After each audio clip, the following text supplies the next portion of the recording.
আমরা সাধারণ শিক্ষার্থীরা স্বাধীনতার বিপক্ষে নই।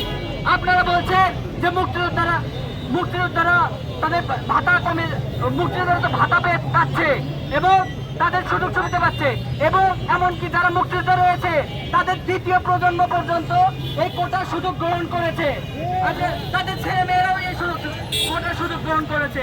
কিন্তু পৃথিবীর ইতিহাসে কোনো দেশে নেই যে একটা দেশের সে তাদের দ্বিতীয় প্রজন্ম, তাদের নাতি নাতনি কোটার সুযোগ সুবিধা পাবে।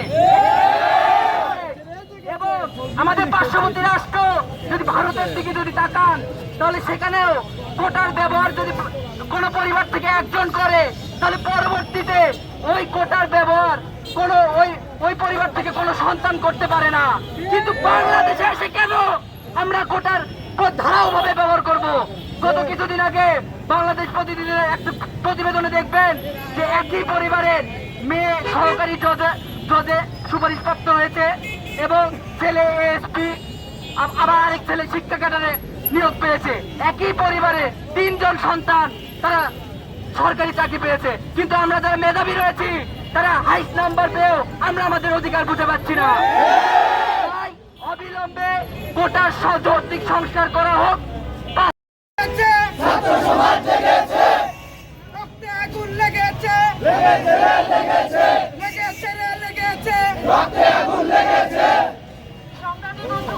আপনারা জানেন কোঠার যে বিষয়টা, প্রতিটা দেশেই কোঠার একটা ব্যাপার থাকে, কিন্তু কোঠা যে চালু রাখে এটার মূল বিষয়টা কি?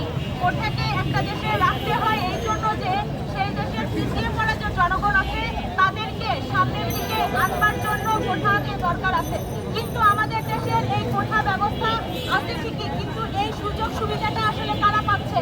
আমরা দেখতেছি আমরা কোনোভাবেই আমাদের যে মুক্তিযোদ্ধা ভাইরা, শহীদরা, তাদেরকে আমরা প্রাণ থেকে স্মরণ করি, আমরা তাদেরকে গভীর শ্রদ্ধা করে সম্মান জানাই। তাদেরকে কোনোভাবেই তাদের মর্যাদা ক্ষুণ্ণ হোক এমন কোনো কাজ আমরা করতে চাই না। তাদের আমরা ভিতর থেকে শ্রদ্ধা জানাই। তাদের যে দেহদান এবং তাদের যে সংগ্রাম ছিল, তাদের জন্যই তো আজকে আমরা এই স্বাধীন রাষ্ট্র পেয়েছি। আমরা একটা স্বাধীন রাষ্ট্র হিসেবে পরিচিত হয়েছি সারা বিশ্বে।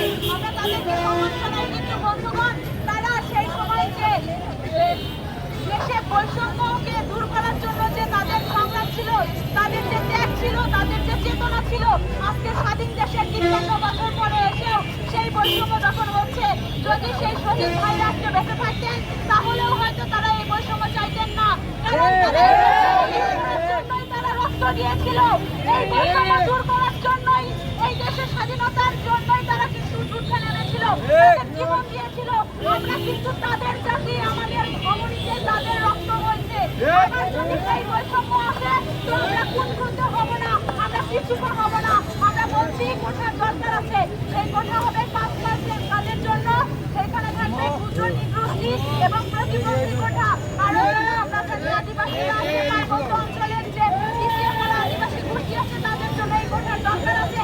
কিন্তু আমরা কি দেখছি, মুক্তিযোদ্ধা যে কোঠা সেটাকে তারা বারংবার ব্যবহার করছে। তারা কিভাবে দেখছি যে তারা যদি বিশ্ববিদ্যালয়ে ভর্তি হওয়ার সময় যদি কোঠা ব্যবহার করে থাকে, তাহলে সেই কোঠা সেই ব্যক্তি আবারও চাকরির সময়ও সেই কোঠা আবার ব্যবহার করতে পারবে কিনা, এটা নিয়ে কিন্তু দৃষ্টান্তমূলক কোনো সিদ্ধান্ত মেধার ভিত্তিতে যাচাই করে সরকারি চাকরিতে সুযোগ প্রদান করা হবে। বন্ধুগণ, আমরা কি দেখলাম যে মুক্তিযুদ্ধের ভিত্তিতে যে নিয়োগগুলো হতো, আমরা দেখেছি যে গত 28 থেকে 31 যে বিসিএস, সেইখানে যে মুক্তিযুদ্ধ কোঠায় যে মুক্তিযুদ্ধ সন্তানরা অংশগ্রহণ করেছিল তারা কিন্তু মেধা তালিকায় তো দূরের কথা